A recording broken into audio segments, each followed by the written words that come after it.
So matunog nga ngayon na may backup import na ang Blackwater Bossing at ito nga ang 7-footer big man na si Robert Apsio.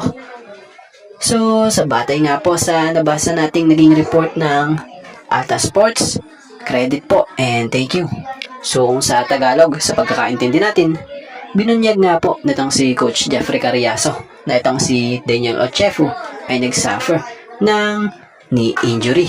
Kaya nga hindi ito naging effective sa naging laro nung nakaraang Miyerkules versus Terra Firma, kung saan umiscore lamang ito ng 11 points. So ito nga di umano raw si Ochefu ay isineset para palitan ni Robert Apsio. Ito yung nakita nung nakaraan na nasa likod ng bench ng Blackwater Bossing. So sa kabila nga po ng injury ni Daniel Ochefu, kagandahan pa rin naman dito slight injury lamang raw umano ito.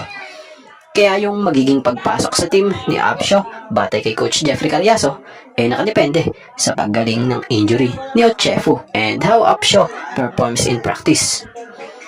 So about nga sa nasambit pa nitong si Coach Jeffrey Carriazo, we are still really not sure. He is here because he is good friend of Sed. We are actually ongoing to look at him but it is still not sure. So bagamat nasa ganong sitwasyon, ang maganda rito ay may nakahanda nga pong backup import ang Blackwater at malaki pa. So sa mga hindi nga po nakakaalam gaya sa nasambit, kaibigan nga umano ito ni Cedric Bearfield. So kung magtuloy-tuloy nga, hindi na mahihirapan ang import na ito sa pag-adjust sa paglalaro or makapag-complement sa team ang import na big man na ito. Siya nga po pala, speaking of Cedric Bearfield gaya ni Bearfield, naglaro nga rin po itong si Robert Apsio sa NBA G League. So last stint nga nitong pinaglaruan ay sa isang Chinese Basketball League. At siya nga po pala, naaspatan din ito na nandito sa Pilipinas at nag-my day na rin ito sa kanyang IG. So speaking of panonood ng PBA, batay dito sa naging post nitong si Alvin Bahar, credit po papansin-pansin na pinakausap ito nitong si Kyler Kelly, import ng Converge Fiber Xers. So siya nga pala, napakahusay rin nga po maglaro ng import na ito. So sa taas niyang 7-footer, mabilis kumilos kahit pa may kalaparan talaga rin ang kanyang pangangatawan. So ano masasabi niyo rito kay Robert Apsio?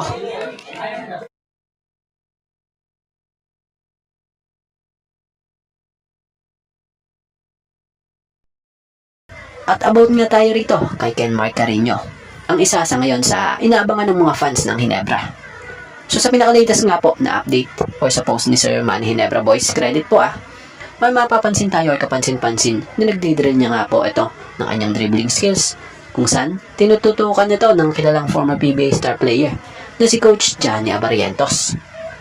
So sa mga nakikita nating video na lumalabas kay Kenmark, kapansin-pansin na napakalapit na nito sa muling pagbabalik hardcourt dahil nakikita na nga siya sa practice ng Ginebra So bukod doon, kita na sa kanya yung potential niya na gustong-gusto niya makatulong sa Ginebra. So sa ngayon, di pa natin alam kung makakapaglaro na ba ito sa regular game ng Ginebra. Lalo't balita ay patuloy itong nagre-recover mula sa dating ACL injury niya. Pero ang kagandahan niya ngayon, ito ang ganda ng improvement sa kinikilos niya. Mukhang malapit na nga talaga. Pero tingnan natin kung makita na ba natin siya na maglaro ngayong conference na to o sa next conference pa. So sa first game nga nitong Biyernes March 20, gandang suntukan gandang laban ang naganap sa pagitan ng Reynoy Shine Elasto Painters at TNT Tropang 5G. So kasalukuyan nga pong conference na ito and ito na siguro ang isa sa mapisikal na nakita nating laro kung saan nakikita nga natin dito na may sumasalyang player, pikon at lakas mang asar na player. At higit sa lahat umaabot pa nga sa suntukan ng naging laban. So kapansin-pansin na napaka-physical ng larong ito. So sa napanood nga natin ito bilang opinion natin, parang yung Kubuntin nga ang nauna rito Dahil kung titingnan nyo naman, ang ayos naman ang nilalaro ng import ng Reynoy Shine simula't simula. Na-trigger lamang din ito nang suntukin nito ang import na ito. Dahil nga sa ginawang ito ni Glenn Kubuntin, kahit siguro sino magagalit at gaganti ng suntok din, diba? Ayun tuloy, inabot niya kay Johnson. Nasulidan tuloy siya at nakombo. Kaya naman pala, napasigaw na lang din siya dito At siya nga po pala, kahit ako napatanong, maging maraming fans. Anong ibig sabihin kaya ng pagsugod na ito ni Calvin Optana? Gayot teammate naman niya ang nauna na bumanat sa import ng Ross. So sa larong ito aminin na sa hindi ang talagang pinag-usapan. Bagamat itong sitwasyong ito natanggal or na-thrown out nga po ang import ng Ross, maging si Glenn Cabuntin sa TNT, hindi pa nga rin po umubra ang TNT sa Ross kahit walang import ang Ross. Nagawa pa nga rin po nilang manalo sa final score na 109-112 kung saan tinanghal nga ang best player of the game dito itong si Adrian Nocum na kumamada ng 20 points, 11 rebounds at 3 assists. At sa second game naman, kung gaano ka-intense ang laban sa first game, siya namang kakalmado lang sa second game. Bagamat nakuha ng Barangay Ginebra ang panalo versus Macau Black Knights sa final score na 93-110, kung saan tinanghal pa nga pong best player dito itong si RJ Abarientos na kumamada ng 25 points, 6 rebounds at 7 assists. So sa naging larong ito dito ka makakakita ng respeto din talaga sa magkabilang koponan. So mapapansin nyo, isa naman sa pinag-uusapan sa larong ito yung nangyari ngang hindi inaasahan sa player na si Jason David from Barangay Ginebra, kung saan sa pagpasok ng second period dito nga po naganap ang isang masakit na pangyayari kay Jason David, kung saan nagtamo umano ito batay rito sa nasambit ni Coach Tim sa naging press con nga po ng left knee injury. So mapapansin nyo sa naging reaksyon ng mga manlalaro ng Ginebra, halos malungkot nga ang lahat dahil sa nangyaring ito kay Jason David.